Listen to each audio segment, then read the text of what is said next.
جس سے دوبارہ ایمان فروزہ ہوتا ہے۔ یہ سلسلہ ہے جو اللہ کی طرف سے قائم ہے۔ جو کچھ بھی ہے اللہ کے ہاتھ میں ہے، اللہ کے علاوہ کسی کے پاس کوئی طاقت نہیں ہے۔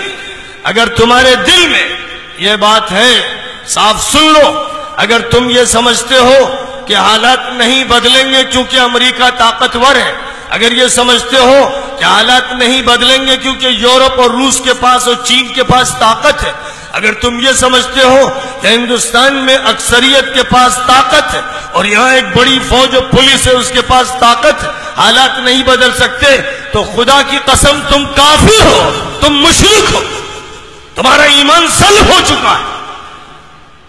حالات کتنے بگڑے ہوئے ہوں، تلواروں کے نیچے، بندوقوں کے سائے میں اور توپ کے دہانے پہ کھڑے ہو، تب بھی ایک منٹ کے لیے مت سوچنا کہ اللہ کے علاوہ کسی میں طاقت ہے۔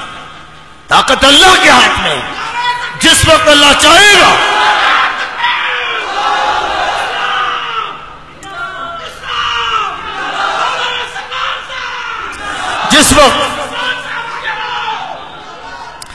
جس وقت اللہ چاہے گا، جیسا چاہے گا۔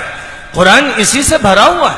افسوس کہ مسلمان قرآن کی تلاوت کرتے ہیں لیکن سمجھتے نہیں، قرآن تراویح میں سنتے ہیں لیکن سمجھتے نہیں۔